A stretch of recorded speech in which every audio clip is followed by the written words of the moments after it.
یہ دل میرا، تحریر فرحت اشتیاق، قسط نمبر 1۔ رات کا آخری پہر تھا، ہر طرف اندھیرا چھایا ہوا تھا۔ اندھیرے اور ہولناک سناٹے میں سنسان اونچے نیچے پہاڑی راستوں پر وہ اپنے ساتھ 5 سالہ بچی کو لیے بھاگ رہی تھی۔ اس نے بڑی سی سیاہ چادر کے ایک سرے سے اپنا آدھا چہرہ چھپایا ہوا تھا۔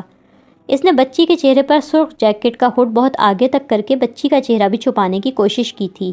وہ بچی کا ہاتھ تھامے اونچے نیچے ویران اور ناہموار سے راستے پر دوڑ رہی تھی۔ اس نے بچی کا ہاتھ مضبوطی سے تھام رکھا تھا۔ بچی بھاگتے بھاگتے تھک گئی تھی، وہ ہانپ رہی تھی۔ اس سے مزید بھاگا نہیں جا رہا تھا، مگر وہ کسی بھی صورت رک نہیں سکتی تھی۔ نقاب سے چھلکتی اس کی آنکھوں میں شدید خوف تھا، وحشت تھی۔ ریلوے اسٹیشن کی سیڑھیوں کو اس نے بچی کے ساتھ بھاگ کر عبور کیا تھا۔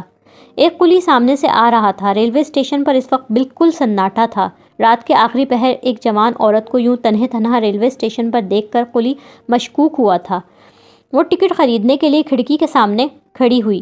اس کی آنکھوں سے گھبراہٹ صاف عیاں تھی۔ کھڑکی کے پیچھے ٹکٹ کاؤنٹر پر بیٹھے ریلوے کلرک نے ٹکٹ کے پیسے مانگے۔ اس نے بند مٹھی کھولی، اس میں چند مڑے توڑے سے نوٹ تھے۔ اس نے گن کر کچھ نوٹ نکالے۔ پیسے گننے اور مٹھی میں سے نکالنے میں ایک دم ہی نقاب اس کے چہرے سے سرکا تھا۔ ریلوے کلرک نے نقاب سے رکھنے پر اس کا چہرہ بغور دیکھا تھا۔ اس نے جلدی سے نقاب واپس چہرے پر سے لے لیا۔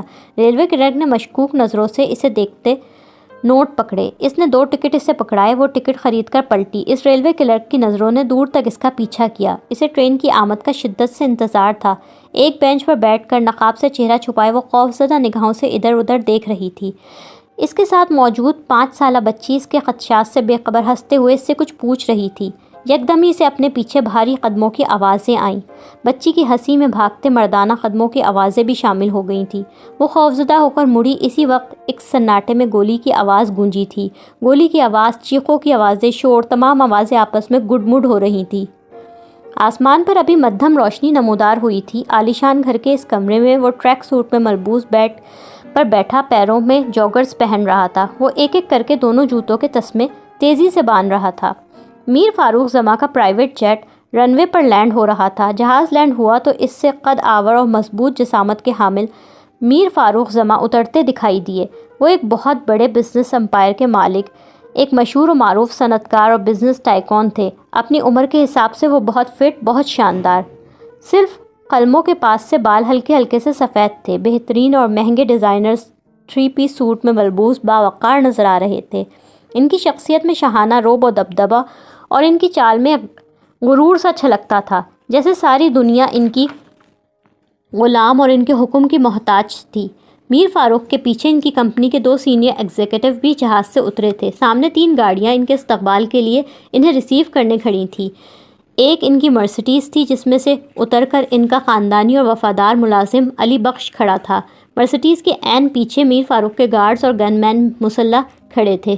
سیکیورٹی گارڈز کی 2 ٹویوٹا ویگو وہاں کھڑی تھی۔ جہاز لینڈ ہونے کے ساتھ ہی ویگو میں بیٹھے گارڈز اور گن مین اپنی اپنی بندوقیں سنبھالتے ہوئے ویگو کے پیچھے کھلے حصے سے چھلانگیں مار کر نیچے اتر آئے۔ میر فاروق کے آفس کا ایک سینئر ایگزیکٹو اور سیکرٹری بھی ان کے استقبال کے لیے کھڑے تھے۔ میر فاروق کو آتا دیکھ کے علی بخش نے جلدی سے مرسڈیز کا پچھلا دروازہ ان کے لیے کھول دیا۔ ان کے استقبال کے لیے کھڑے سینئر ایگزیکٹو نے مسکرا کر اور احترام سے ان کو ویلکم کیا۔ میر فاروق سب سے انتہائی سرسری سے انداز میں مل کر بہت عجلت بھرے انداز میں اپنی مرسڈیز میں بیٹھ رہے تھے، گویا ان کے استقبال کے لیے ساری دنیا کھڑی رہے یہ ان کا حق تھا اور وہ کسی کو بھی خاطر میں لائے بغیر شان بے نیازی سے چلے جائیں یہ ان کی شاہانہ فطرت کا تقاضا تھا۔ میر فاروق جب بیٹھ چکے تو علی بخش نے گاڑی کا دروازہ بند کیا۔ وہ ڈرائیور کے ساتھ آگے بیٹھ گیا۔ جیسے ہی مرسڈیز اسٹارٹ ہوئی، اس کے ساتھ ہی دونوں ویگو بھی اسٹارٹ ہوئیں۔ اس کے پچھلے حصے میں بہت تیزی سے چھلانگیں مار کر سیکیورٹی گارڈز چڑھے۔ ایک ویگو مرسڈیز کے آگے تھی، ایک مرسڈیز کے پیچھے، درمیان میں مرسڈیز۔ میر فاروق کی گاڑیوں کا یہ قافلہ وہاں سے تیزی سے جا رہا تھا۔ تمام تر جدید سہولیات سے آراستہ اس کمرے میں بہت بڑے اور آرام دہ فرنیچر سے لے کر کمرے میں لگے فانوس تک ہر چیز بے مثال اور شاندار تھی۔ کمرے کی لائٹس آن کیے بیڈ پر کمبل تانے وہ مزے سے سو رہی تھی۔ اس کے سونے کا انداز بہت لاپرواہ سا ہوا کرتا تھا۔ وہ بیڈ پر گھڑی کی سوئیوں کی طرح گھومتی رہتی تھی۔ دور دور تک پھیلے اس وسیع سمندر پر صبح ابھی پوری طرح نہیں اتری تھی۔ اس سرد صبح میں سر پر جیکٹ کا ہڈ پہنے وہ ساحل پر مضبوط قدموں سے جاگنگ کر رہا تھا۔ اس کے ساتھ ساتھ اس کا اعلیٰ نسل کا طاقتور، اونچا، لمبا، خونخوار پالتو کتا شیرو بھی بھاگ رہا تھا۔ وہ ایک انتہائی ہینڈسم اور قداور نوجوان تھا۔ اس کی آنکھوں میں سنجیدگی، ذہانت اور خود اعتمادی بھری ہوئی تھی۔ اس کا جسم مضبوط، طاقتور اور ایک اسپورٹس مین جیسا لگتا تھا۔ وہ کسی بھی حوالے سے نظر انداز کرنے والی شخصیت نہیں تھا۔ اس سے ملنے والا کوئی بھی شخص اس سے متاثر ہوئے بغیر نہیں رہ سکتا تھا۔ وہ جاگنگ کرتے کرتے رکا۔ اس نے اپنے پالتو شیرو کو دیکھا، جھک کر پیار سے اس کو سہلایا تھا۔ کئی ہزار گز پر بنے اس شاندار گھر کے پورچ میں مرسیڈیز داخل ہوئی۔ پیچھے پیچھے سیکیورٹی گارڈز کی دونوں ویگو گاڑیاں بھی اندر داخل ہوئیں۔ میر فاروق کے لیے جلدی سے علی بخش نے اتر کر گاڑی کا دروازہ کھولا۔ میر فاروق موبائل پر کسی سے بات کرتے گاڑی سے اترے۔ ملازم مؤدب سے کھڑے تھے۔ علی بخش ان کا لیپ ٹاپ بیگ پکڑے ان کے پیچھے پیچھے اندر کی جانب بڑھا تھا۔ میں 8:30 بجے تک آفس پہنچ جاؤں گا علی بخش۔ میر فاروق کال بند کرنے کے بعد اسی طرح مصروف سے انداز میں علی بخش کو مخاطب کرتے گھر کے رہائشی حصے کے اندر داخل ہوئے۔ جی ٹھیک ہے۔ علی بخش احتراماً ان سے ایک قدم پیچھے چلتا اندر آیا۔ وہ ایک لمبا چوڑا مضبوط جسامت کا آدمی تھا۔ اس کی شلوار میں ہمیشہ ایک ریوالور اڑسا رہتا تھا۔ اگر کبھی میر فاروق پر قاتلانہ حملہ ہو تو علی بخش وہ گولی خود سامنے آ کر اپنے سینے پر کھا لے گا، اتنا وفادار تھا وہ میر فاروق کا۔ لاؤنج میں سامنے ہی مالک کے استقبال کے لیے بوا جی کھڑی تھی۔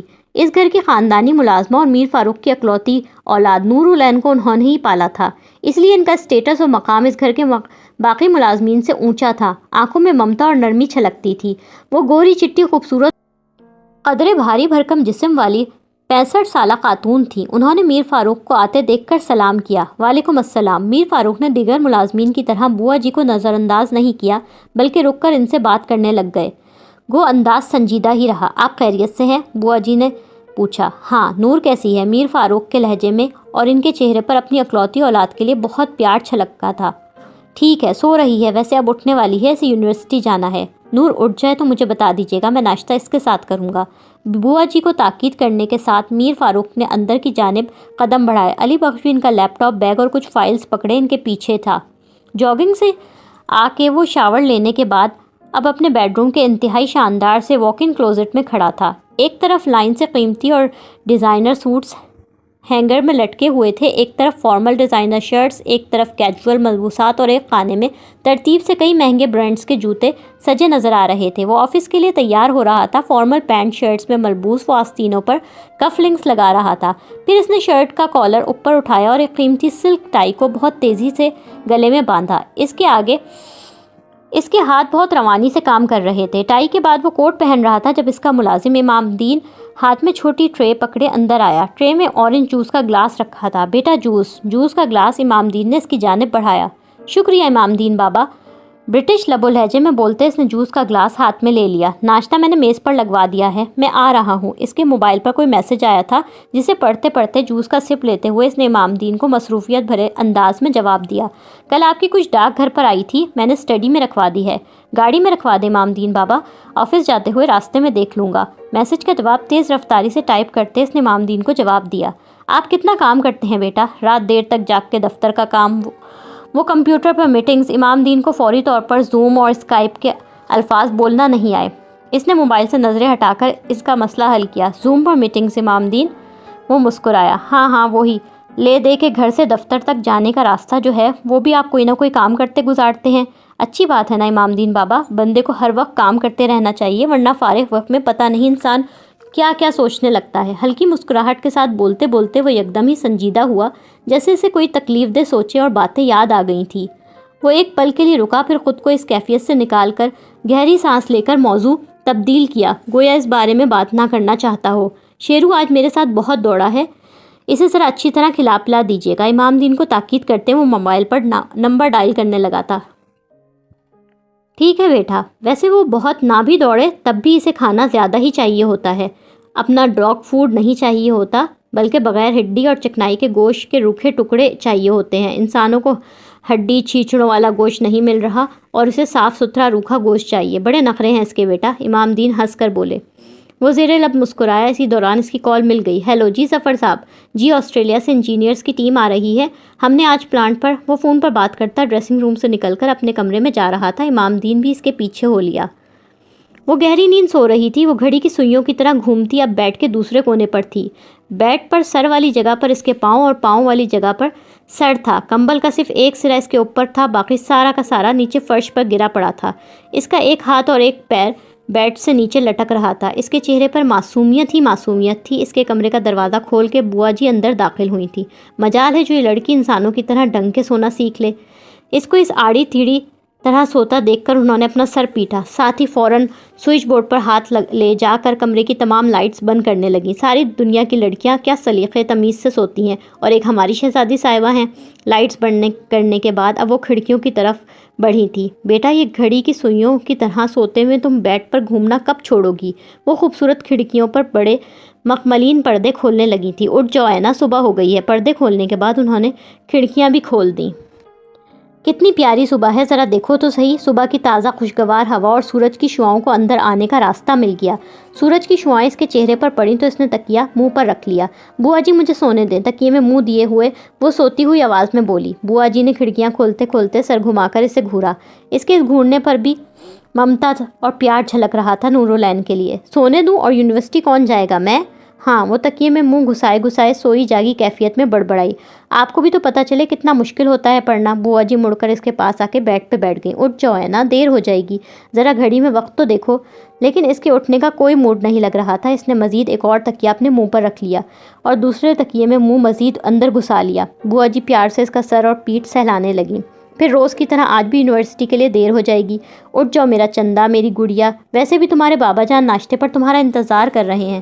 بابا کا نام سنتے ہی اس نے منہ پر سے تکیہ ہٹایا، فٹ سے آنکھیں کھولیں۔ بابا جان آ گئے؟ اس نے لیٹے لیٹے آنکھیں پوری کھول کر بوا جی کو دیکھا۔ بوا جی نے سر ہلا دیا۔ بابا جی کب آئے؟ ابھی تھوڑی دیر پہلے، ناشتے پر تمہارا انتظار کر رہے ہیں، بوا جی سنجیدگی سے بتانے لگی۔ وہ ایک جھٹکے سے بیڈ پر سے اٹھی۔ اس نے پنک کلر کا نائٹ سوٹ پہنا ہوا تھا جس پر ہیلو کٹی بنی ہوئی تھی۔ بوا جی آپ بھی نا اتنی دیر سے مجھے لڑکیوں کے سونے کے صحیح طریق پر لیکچر دیے جا رہی ہیں، یہ نہیں بتا رہی کہ بابا جان آ گئے ہیں۔ اگلے لمحے اس نے زور زور سے بولتے طوفانی رفتار سے بیڈ پر سے چھلانگ لگائی۔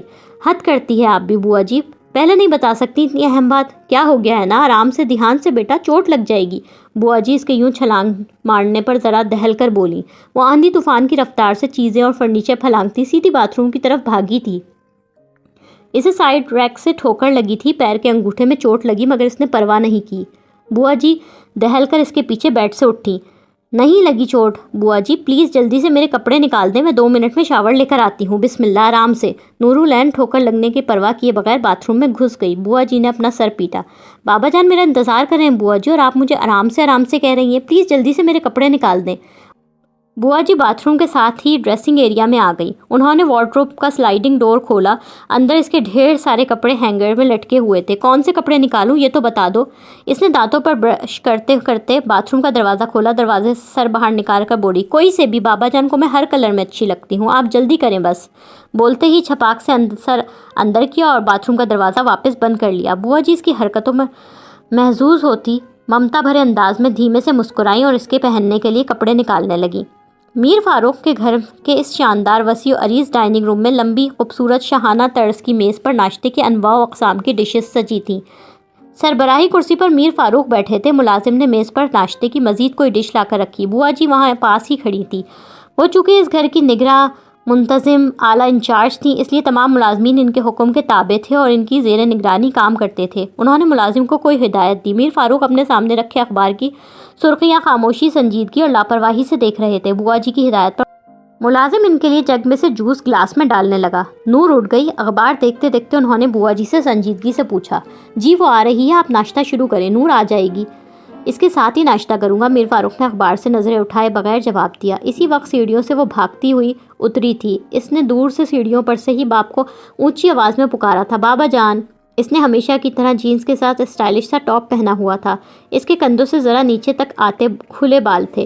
میر فاروق جو اتنی دیر سے اپنے سامنے موجود کسی جاندار اور بے جان چیز کو اہمیت دینے کو تیار نہیں تھے، بیٹی کی آواز سنتے ہی ان کے چہرے پر بھرپور مسکراہٹ ابھری۔ انہوں نے گردن گھما کے فوراً دیکھا۔ بوا جی نے اس کے اس طرح تباہی میں بھاگتے دوڑتے آنے پر اپنا سر پیٹا۔ میر فاروق والہانہ انداز میں اپنی جگہ پر سے کھڑے ہوئے اور بھاگتی ہوئی ان کے پاس آ گئی۔ نورالعین، بابا کی آنکھوں کا نور، بابا جان کی جان۔ انہوں نے والہانہ انداز میں اس کا ماتھا چوما۔ کیسا ہے میرا بچہ؟ اس کا چہرہ اپنے ہاتھوں میں تھام کر پیار سے پوچھا۔ آپ کا بچہ آپ کے بغیر بہت اداس تھا بابا جان۔ پہلے آپ نے جرمنی، فرانس میں 2 ہفتے لگا دیے، وہاں سے واپس آئے بھی تو کراچی آنے کے بجائے سیدھے اسلام آباد چلے گئے، اتنے دن لگا دیے مجھ سے دور۔ بہت کام تھے بیٹا، بزنس کے کام چین لینے دیں تو میں اپنی بیٹی کو کبھی ایک دن کے لیے بھی نہ چھوڑوں۔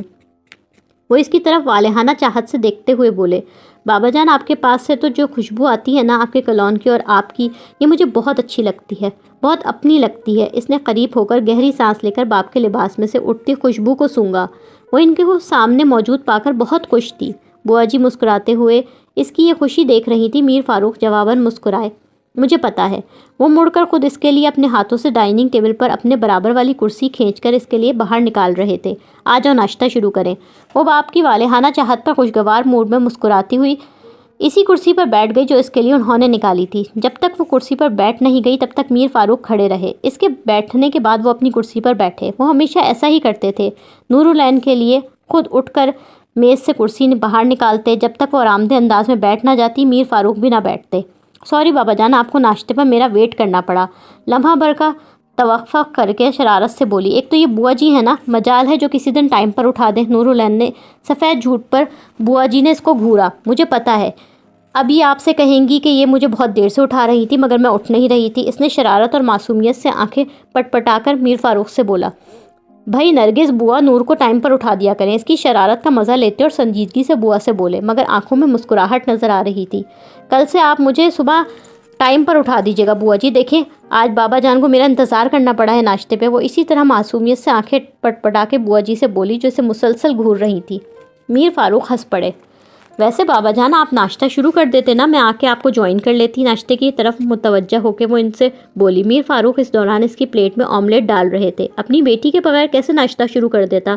میں یہاں پر نہ ہوں تب تو مجبوری ہے مگر کراچی میں موجود ہوتے ہوئے میں ناشتہ اپنی بیٹی کے بغیر کیسے کرتا؟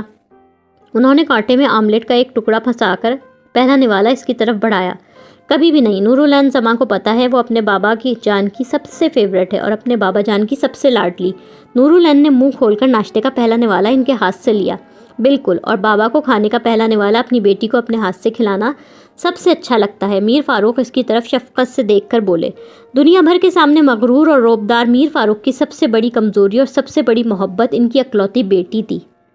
لائک، کامنٹس، شیئر کریں اور تازہ ترین اپڈیٹس کے لیے سبسکرائب کریں۔